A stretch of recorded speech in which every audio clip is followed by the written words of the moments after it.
unaweka tu, unaona. Kwa hiyo nataka haya tuyachume namna hiyo. Tunachuma poza.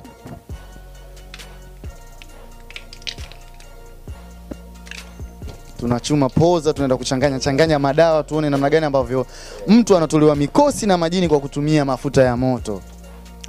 Yani haya bwana, ukishachanganya hata uwe na uchawi sugu unatoka. Yani unatoka, uwe kazini kwako sijui kuna nini, sijui vitu gani ambavyo havieleweki, humo vinatoka. Hebu naomba nete nani kibeseni kidogo. Lete kibeseni. Hii yani ni tiba tosha ya uchawi. Tiba mzuri sana tu, sijatoa uchawi, mambo mengi. Yani mti una mambo mengi sana.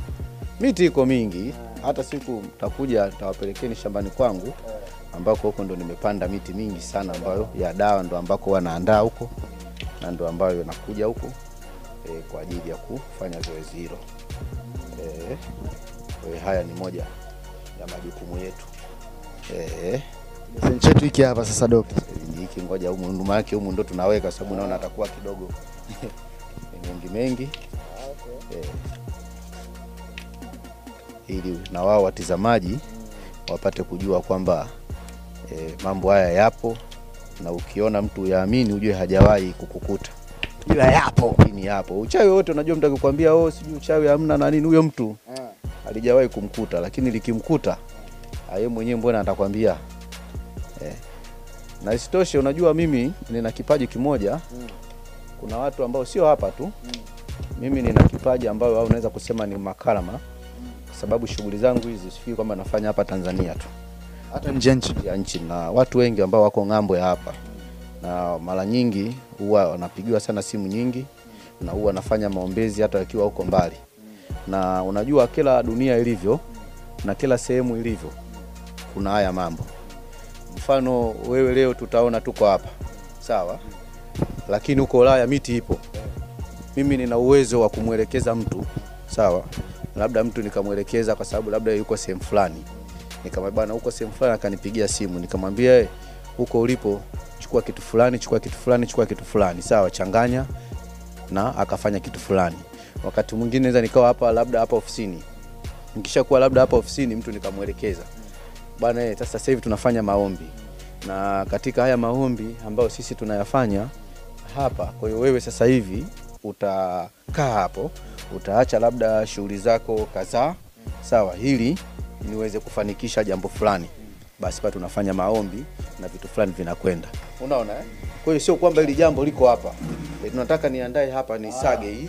Okay. Ile nani? Blender. Blender ile kidogo ni sage kidogo ilainike. Baada ya hapo ndo tutarudi hapa kwenye huu moto wetu na nini ili tuweze kufanya mambo vizuri. Ushafahamu Kwa hiyo hapa tunataka kidogo tu isage hapa. Bwana Fresh, sasa mtazamaji wa Wasafi TV, Wasafi News. Hapa tunasaga majani yetu ya poza, hapa tunaandaa dawa. Tukishatoka hapa tunarudi zetu pale kwenye jiko. Kwa hiyo unasaga bila kutia maji au? Nitaweka kidogo. Okay.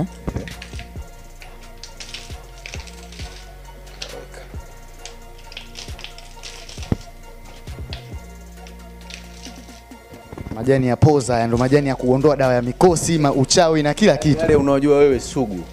Ndio tunatumia haya. Bwana hii kali.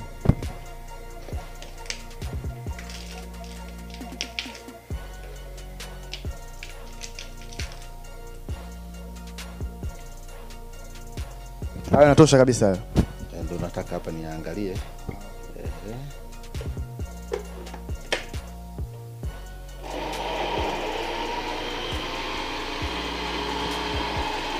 Tunasaga majani yetu ya poza kwa ajili ya kwenda kupeleka kwenye jiko pale.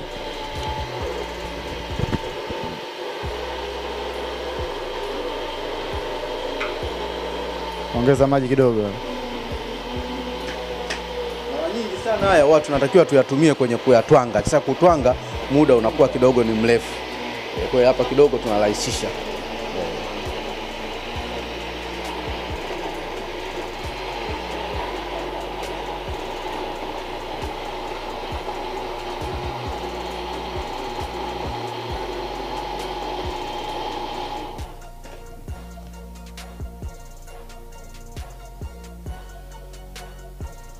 Itatosha. Ndio unapima hapa, maana lazima kuna vigezo vyake hapo uvipate. Yeah. Ongeza kidogo. Ongeze. Hii bwana, hii silaha ninayoitumia mimi hapa, waganga wote unajua wewe Tanzania nzima. Sawa? Hii ndo top yao. Unajua wataalamu wana kaida ya kuigana. Hii kuna mtu alishawahi kuniiga akachukua hii, akachukua masiala ile kuweka tu mikono hii yote, vidole vyote paka mifupa ndani ikawa inaonekana. Ha!